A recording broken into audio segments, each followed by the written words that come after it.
I spent a lot of time down in Portugal living out of a Mitsubishi Delica, and I've had vans probably getting on 15 years that I've been living in and out of vans, surfing and travelling around doing stuff like that. My name's Matt and this is my self-converted van. It's a Vauxhall Movano, medium wheelbase, and it took me around 4 months to convert it from a basic panel van into what you see today. The reason I chose this van, there was a couple of prerequisites. I wanted to be able to stand up. That was the main thing. I'd had a couple of vans in the past where just crouching down wasn't going to do it anymore. So I wanted to stand up, and I didn't want a short wheelbase.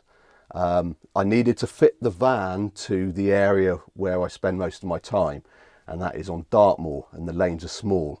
So I wanted something not too big but not too small at the same time. So a medium wheelbase, which I have here, fitted the bill nicely, but it did take me at least 2 months to actually find the right van. Right, so let's start off with the bed. It was the first thing that I built in the van, and I wanted a raised bed, permanent bed, so that I can store all my bouldering equipment and ropes and other bits and pieces underneath the bed. So there's lots of storage underneath the bed that you access from the rear doors, and the base of it is actually built with pallet wood.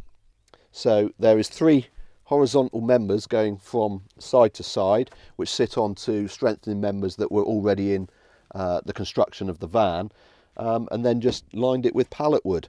And on top of that is a 4-inch piece of foam like that, which I got from a foam shop in Plymouth, and that was it was 90 quid. The foam isn't cheap.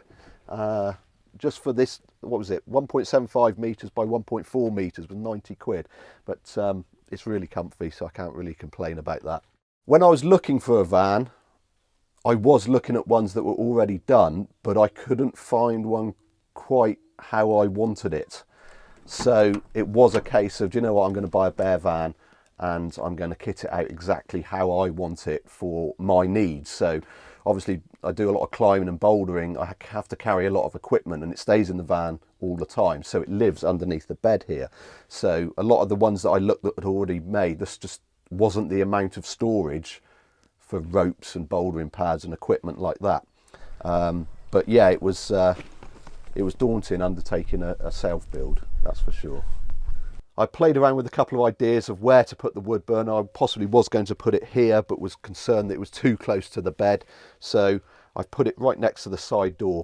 It took a lot of planning to actually get the wood burner in. The actual installation of it didn't go too bad. It was pretty straightforward. But what you didn't see on some of my videos was the hours of planning that actually went into sourcing the different bits and pieces that I needed, and the research, because I wanted it to be really, really safe. So looking at the back of the wood burner here, I have 3mm aluminium, and that is spaced off of some Hardy Backer board, which is like a fireproof board that I got from B&Q. And I wanted to put in a very good fire break between the wood burner and the passenger seat. So I've got 1-inch spaced aluminium and then Hardy Backer, so it's super safe and it works really well. I can tell you, when that wood burner's on, you can actually put your hand right onto the aluminium and it doesn't even feel warm. So it's actually doing its job. The air can flow both sides of the aluminium and take any heat away. So after I'd fitted in the wood burner, then it was powering everything in the van. So the whole system for power is all located here, and I have a 100-watt solar panel on the roof, and that comes into this charge controller here, and that flashing green light's telling me that the battery is fully charged. And then the little control panel there, I've got 14.4 volts on the battery at the moment. That's coming from the solar panel. And then I have some USBs here. I have USBs at the back of the van as well, so that I can have the phone next to me charging overnight when I'm in bed. And then I have the fire extinguisher. The most important thing, having a wood burner in, I had to have the fire extinguisher. So that's a dry powder fire extinguisher, and I've made sure that it was the right sort for a wood fire. For probably getting on 15 years that I've been living in and out of vans, surfing and travelling around doing stuff like that. But when I come onto YouTube, it was when I had a Volkswagen Transporter T4. And that one, it soon become clear to me, was slightly too small. You know, I had bouldering pads and equipment that I need to get in it, plus everything else. I then went on to a Talbot Express motorhome, which had loads of space. It had toilet and a shower, and it was absolutely, I loved all the space that it had in it. But it had one major problem, is where I spend most of my time is on Dartmoor, and it was 7 foot wide, and some of the bridges on Dartmoor are width restricted to 6'6", which meant massive detours around some really small tight lanes. And if I come up against another vehicle, it was a nightmare trying to pass another vehicle in the lane. So that was what made me think I need to go back to a panel van, but I need something that you know, was small enough for the lanes but big enough to live in. Hence I have a medium wheelbase high top van here today. So after putting in the bed, it was a case of putting in the bench seat. Provides a step to actually get up onto the bed, but also somewhere to sit down as well, have a meal. I've put in a swing away table as well, and once that was in, then I could concentrate on putting the kitchen area in, which is everything that you see here.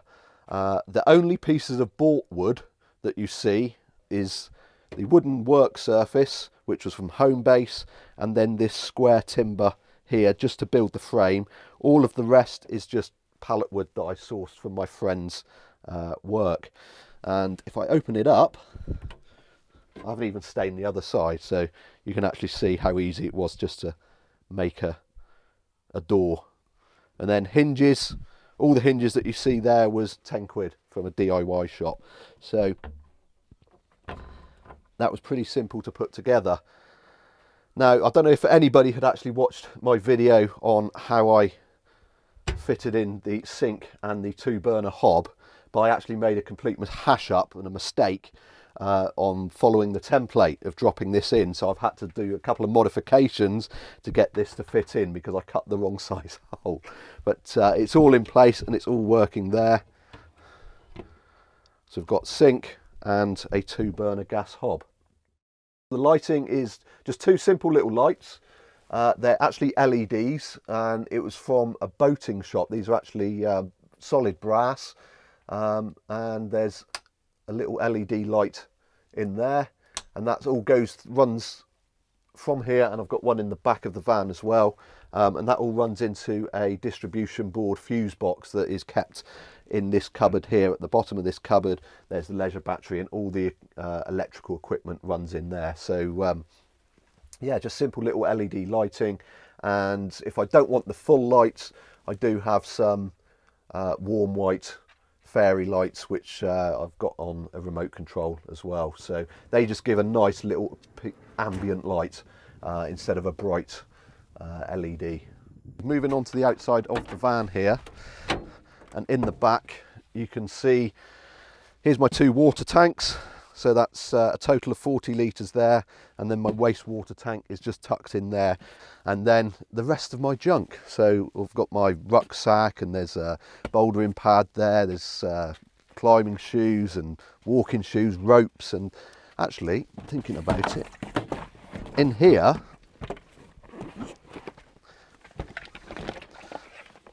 I have a pressure washer. I can use it as a shower for myself. But anything that needs cleaning, I can use this little pressure washer here. It's 7 litres, about 25 quid off of Amazon. So that is a handy addition to the van. Something that always stays in the back of the van here.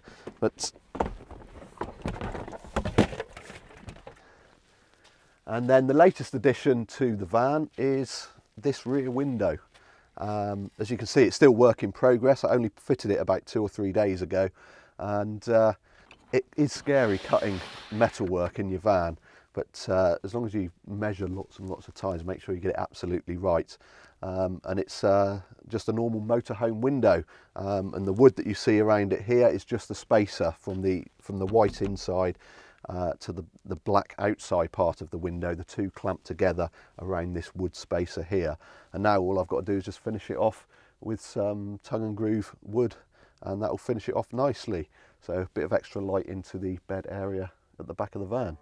I don't want to put myself into years of debt buying a house. Even though I'd love to own a house, I'm not prepared to go into debt for it. So, you know, I've always wanted a place to live in the country, and this is what you see here, is I've tried to get it as like a little space country home type thing where I can actually live in the country, but I'm living out of a van. So it is a cheap way of living. You know, even if you're renting at 500 quid a month, you move into a van, well, immediately you've saved yourself 500 quid and you've just got to fork out for a bit of fuel, insurance and tax. So, and it's the freedom that comes with it. If I don't want to move on, then I don't have to. I can open up the window, and if I want to, it can be a different view every morning. And coming from a surfing background, I've spent a lot of time in vans in Cornwall, in France and in Portugal, and it's just a great way to meet people as well, because, you know, even when I'm parked up here on Dartmoor, there's people walking past going, oh wow, look at your van, and then they want to know everything about it. So it's a great way of meeting people as well. Thanks for watching, subscribe now, and if you like the video, give us a thumbs up.